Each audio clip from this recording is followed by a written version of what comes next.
the White House, monitoring multiple escalations, including in Poland, where NATO forces shot down 19 Russian drones over Polish airspace.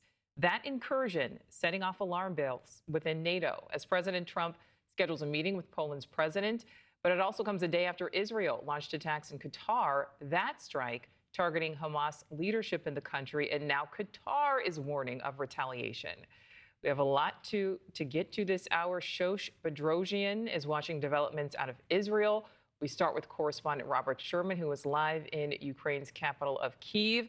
And Robert, President Trump posting what appears to be a warning on Truth Social. Yeah, there's a lot of tough talk that's coming here right now from all different sides, with Russia's overnight attack certainly testing NATO's resolve in a way we haven't seen before. And you see the pressure from Russia is not going anywhere, with sirens now blaring here in Kyiv, Ukraine, just coming a few hours after that major strike that you saw in Poland there, which ultimately put 19 projectiles into Polish airspace, with NATO forces having to shoot some of them down. You see some of the damage that was done in Poland. This is a house that ultimately got hit as a result of all of this. No injuries to report, but Poland activated Article 4 of NATO today, which is emergency consultations with other NATO member states.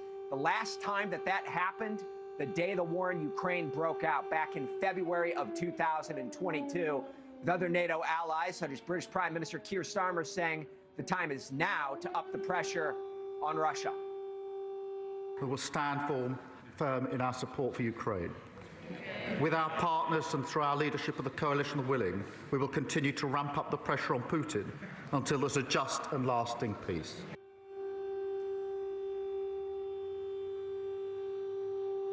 You take a look at this map here, this certainly puts into perspective the scope of that attack that was carried out by Russia there. This is the debris field, much of it in eastern Poland, but some of it rather deep into the country itself. As a result, airspaces for commercial flights had to be shut down for a period of time for concern that there were threats that were still in the air. In terms of where we go from here, Nichole, Ukraine's certainly on edge as these air raid sirens give you the indication here. They're talking about the possibility of coordinating air defenses with NATO.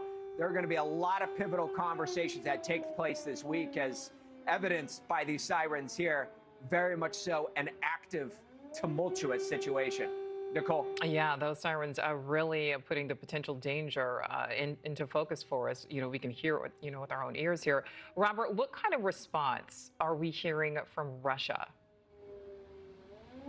Well, Russia's contending that none of this was intentional. We've heard from the defense ministry here today, which is claiming that the length that those drones were supposed to fly was not supposed to threaten Poland. It was not supposed to be any incursions whatsoever. And they're saying that they're prepared to have dialogue with Poland in the wake of all this. This was a statement that was put out by the Russian defense ministry here today.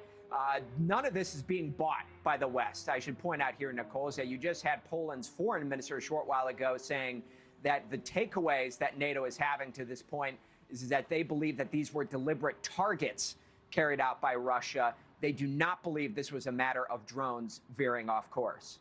Thank you for watching. Subscribe below and download our NewsNation app right now on your phone, and you will get fact-based, unbiased news for all Americans.